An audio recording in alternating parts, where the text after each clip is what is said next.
बात की अपेक्षा रखता है तो वो एक दुनिया संचालित हो रही है एक उम्मीद पर कायम। आपके एनजीओ का नाम उम्मीद वेलफेयर एसोसिएशन रखा, बड़ा सोच समझ के रखें। आप लोगों की उम्मीद पर, उनके विश्वास पर, उनके कार्य प्रणाली पर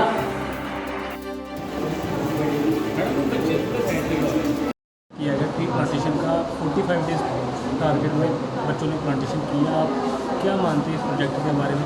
कितने बच्चों ने इसमें पार्टिसिपेट किया और जो आज प्राइज डिस्ट्रीब्यूशन की जा रही है इसके लिए? और सबसे पहले तो मैं जो प्रेसिडेंट अंजलि अरोड़ा जी हैं, जो उम्मीद वेलफेयर एसोसिएशन की प्रेसिडेंट है, इनको धन्यवाद देना चाहता हूं। हम शुक्रगुजार हैं कि इन्होंने एक बहुत ही महत्वपूर्ण ट्री प्लांटेशन प्रोजेक्ट चलाया।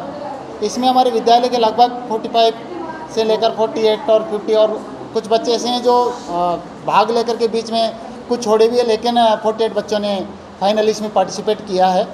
और उम्मीद वेलफेयर एसोसिएशन ने हमारे सभी बच्चों को मोमेंट और कैश प्राइज़ देकर पुरस्कृत किया है। निश्चित रूप से ये मोटिवेशन इन बच्चों को एक आगे हमारे देश के का भविष्य बनाने के लिए, हमारे देश को हरा भरा बनाने में एक महत्वपूर्ण भूमिका अदा करेंगे। दूसरी एक और बात कहना चाहता हूँ कि जो आज पेंडेमिक है, कोरोना महामारी है, आज के इस परिदृश्य में ये बहुत ज़रूरी है कि हम किस तरह से हमारा देश ही नहीं बल्कि संपूर्ण संसार, पूरा ब्रह्मांड एक ग्लोबल वार्मिंग से जूझ रहा है। और उसमें ये बहुत ज़रूरी है छोटे छोटे काम करके, सभी बच्चों को इन्वॉल्व करके हम एक म्यूचुअल अंडरस्टैंडिंग और कोऑपरेशन से, एक दूसरे के सहयोग से और समन्वय से पेड़ पौधे लगाकर इस देश को हरा भरा करें। इसमें उम्मीद फाउंडेशन ने बहुत अच्छा योगदान दिया है और मैं इस एसोसिएशन, बल्कि एसोसिएशन कम कहूँगा, ये एनजीओ, इस एनजीओ को मैं बहुत धन्यवाद देता हूँ। इनके सभी पदाधिकारी को धन्यवाद देता हूँ कि ऐसे प्रोजेक्ट कर रहे हैं। और अगर भविष्य में भी ये उम्मीद एनजीओ अगर मेरे से आकर बात करता है तो इनको हम पूरा कोऑपरेशन देंगे। अच्छे काम में एनजीओ के हमेशा साथ रहेंगे। डे बाई डे सर जो ग्लोबल वार्मिंग है, प्राचार्य के नाते भी और एक आम नागरिक के नाते भी सभी नागरिकों से अपील करता हूं कि सभी नागरिक एक पौधा अवश्य लगाएं। दूसरा एक और कहना चाहता हूं, प्रत्येक इंसान अपने पुत्र पुत्रियों के जन्म दिवस पर, अपनी मैरिज एनिवर्सरी पर या कोई और भी अन्य एनिवर्सरी अगर हम मनाते हैं, उस पर एक पौधा अवश्य लगाएं और उस पौधे का पालन पोषण भी करें, उसको देखते रहें। और ये भी कहना चाहूँगा कि हर वर्ष जब भी आपका जन्मदिन आता है तो प्रति वर्ष अलग अलग तरह के पौधे लगाएं।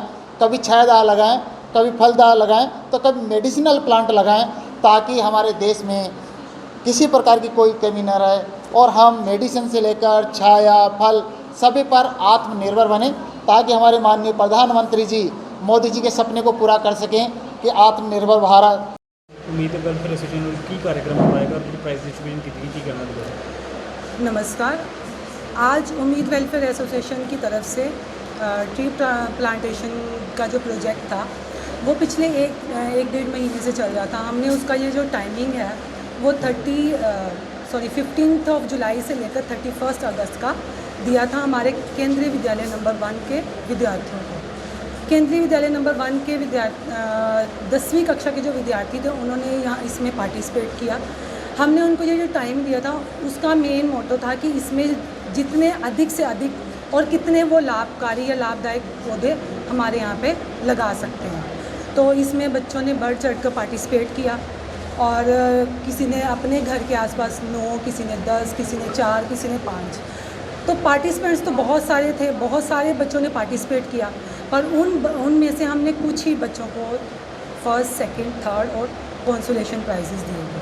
इसका मेन जो उद्देश्य था यही था कि हम बच्चों में ट्री प्लांटेशन का जो वैल्यूज़ है कैसे इनकलकेट कर सकते हैं, क्योंकि जो फ्यूचर जनरेशन है, ये जो आने वाली पीढ़ी है, उनको इन चीज़ों के बारे में अवगत करवाना ये हमारी रिस्पॉन्सिबिलिटी है।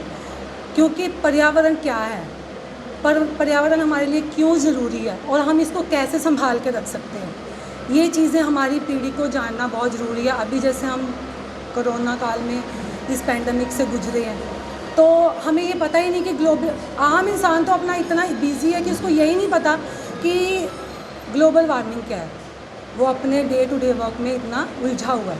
तो हमारा ये एक रिस्पॉन्सिबिलिटी बनती है, जिम्मेवारी बनती है कि हम अपने जो आने वाले बच्चे हैं, छोटी पीढ़ी है जो अपनी नेक्स्ट जनरेशन है, उनको इन चीज़ों के बारे में अवगत कराएं, पर्यावरण क्या है और स्टे एनिमल्स है या जो इन्वायरमेंट में जो चीज़ें होती हैं उसको हम कैसे सेव कर सकते हैं। टारगेट क्या रखा गया था, मैक्सिमम कितने प्लांट जो है प्लांट किए गए हमने बच्चों को कोई मैक्सिमम मिनिमम कोई लिमिट नहीं दी थी। हमने कहा था कि ट्रीज़ इस तरह मैक्सिमम आप जितने लगा सकते हो, क्योंकि बच्चे बहुत बिजी हैं, उनके पास टाइम नहीं है, इसीलिए हमने एक लंबा टाइम रखा कि जब बच्चे फ्री हों तो वो मैक्सिमम पेड़ लगाएं और वो पेड़ लाभकारी मतलब यूज़फुल भी होने चाहिए। ये नहीं कि कोई भी आप पेड़ उठा के लगाओ, मतलब जिससे हमें छाया मिले, जो लंबे समय तक चले और हमें हमारे एनवायरनमेंट को कुछ दे सके। आपने खुद विजिट भी किया जहाँ पर प्लांटेशन हुई? विज़िट मेरी वैसे तो इस प्रोजेक्ट में मेरी बेटी भी 10th में ही है, केंद्रीय विद्यालय नंबर 1 में,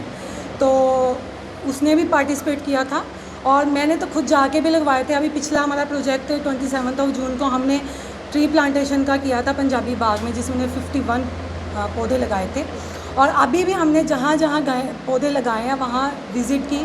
और इसमें सबसे ज़्यादा कोऑपरेशन हमारे केंद्रीय विद्यालय नंबर 1 की जो अध्यापिका है मिस आशा शर्मा, उन्होंने सारा ये कोऑर्डिनेट किया, क्योंकि जो एयरफोर्स के अंदर बच्चे रहते हैं हमने उसको बांट लिया था। अंदर के बच्चों का विज़िट उन्होंने किया और बाहर के बच्चों का विज़िट हमने किया।